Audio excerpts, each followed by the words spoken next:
You've probably heard that Amazon has recently banned incentivized reviews. On September 19th, we published a video showing that incentivized reviews were highly biased, and 2 weeks later, Amazon made an announcement that the only acceptable way for vendors to send out free products in exchange for reviews is their own in-house Vine program. Amazon Vine has been around for almost 10 years now. It performs the same basic function that the third-party review clubs did to facilitate the exchange of free product for a review.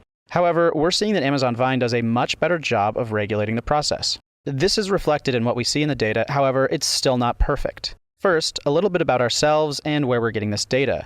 ReviewMeta is an independent company that analyzes online reviews and helps consumers identify which are honest and which might be less than honest. Our free online tool gives you a detailed report on any product on Amazon. Simply copy and paste an Amazon product URL into reviewmeta.com, or you can use our browser extension, and we'll show you how the reviews look. Since our last video, our dataset has grown to 30 million reviews, which is what we'll be using to see how Vine reviews stack up against their incentivized and non-incentivized counterparts. The first thing we looked at is simply the average star rating. The non-incentivized reviews, which we'll call regular reviews, make up about 80% of the reviews that we have collected. Their average rating is 4.33 stars. Incentivized reviews make up about 17% of the reviews we have collected. They give an average of 4.71 stars. Vine reviews make up only 3% of the reviews in our dataset, however, they give an average rating of 4.17 stars. So at first glance, Vine appears to be the most critical of all. However, if you compare the distribution of star ratings, you'll notice a few things. Vine voices tend to give a lot more 2, 3, and 4-star reviews than their regular or incentivized counterparts. They're also a lot more stingy with their 5-star reviews, being the only group to give out 5 stars less than half the time. It also appears that Vine voices, just like incentivized reviewers, are much less likely to leave 1-star reviews in general.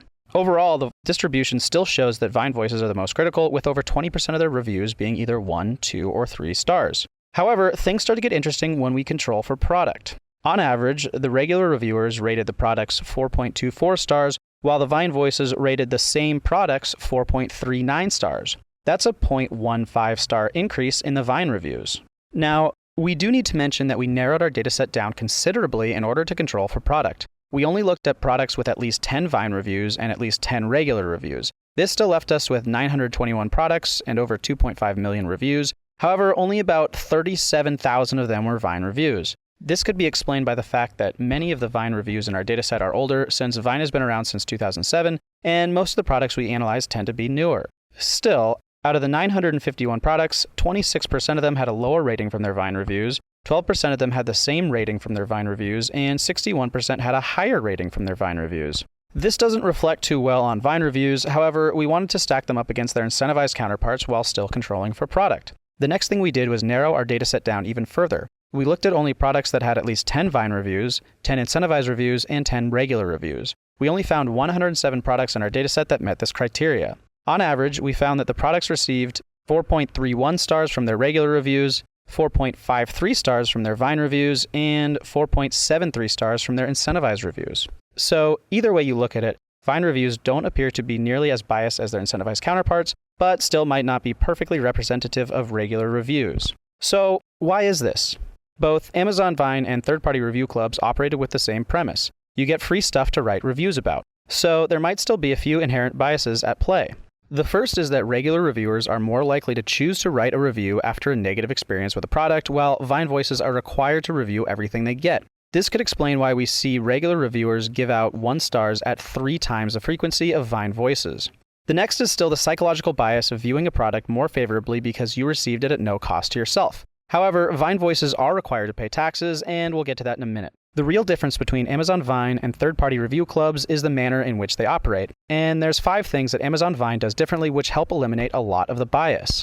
First, accepting reviewers to their program. Amazon Vine is invite-only, selecting only those who have already established a history of writing quality reviews on their platform. On the other hand, third-party review clubs were eager to hand out memberships to anyone capable of submitting reviews to Amazon. Second, Amazon does not allow the vendors to pick the reviewers. This is absolutely crucial in preventing reviewers from posting exclusively 5-star reviews in order to keep getting more free stuff. Third, limiting the number of products a vendor can send out. As you're already aware, the third-party review clubs were completely out of control. At one point, this product had over 8,000 incentivized reviews. However, after the ban, we're seeing that many of them were deleted. The product with the most Vine reviews was this one, and only had 423 Vine reviews. Fourth, taxes. Amazon Vine sends out 1099s and requires everyone to report the fair market value of products received on their tax returns. Now, this seems trivial, but consider an individual living in California making $55K a year. Their marginal tax rate could be as high as 49.6%, meaning that if you receive a $1,000 TV through Vine, you'll have to pay $496 of taxes out of your own pocket. On the other hand, we could not find any examples of third-party review clubs sending out 1099s. This likely resulted in tens or hundreds of millions of dollars of taxable income going unreported. Fifth, Amazon does not allow for vendors to have any contact with Vine Voices, while many third-party review clubs connected the vendors with the reviewers long before the product was even sent out. This direct relationship is a massive conflict of interest if your goal is to create unbiased reviews. So, when Amazon made their announcement, many folks were criticizing them for forcing vendors through their own Vine program just so they could make more money. But it's very unlikely that was the only reason. While the data shows that Amazon Vine isn't 100% perfect, it's objectively better than the third-party review clubs, which were getting completely out of hand. If vendors want to send out free products for review, they still have an option. However, it's not one that will give them 8,000 reviews in only a few months. Now, one of the undesired side effects of Amazon's decision is that many vendors will simply choose to ignore Amazon's terms of service and continue getting incentivized reviews, but this time more discreetly and without the disclaimer. Review Meta is still an extremely powerful tool to help you identify unnatural patterns in the reviews for any product on Amazon. Even without the disclaimer, incentivized reviews are easy for us to pick up on. You'll just see the product failing other tests. For example, unverified purchases, rating trend, brand repeats, reviewer ease, phrase repetition, overlapping review history, and more. Simply copy and paste the Amazon product URL into reviewmeta.com, or you can use our browser extension and we'll give you a detailed report. Our next video is going to be taking a closer look into what is happening with all these review clubs and whether or not they will continue to be responsible for manufacturing millions of reviews given Amazon's recent policy updates. So be sure to subscribe to our channel on YouTube, follow us on Twitter, like us on Facebook, or even sign up to our newsletter so you can stay updated with all the cool stuff we have on the way. Thanks for watching.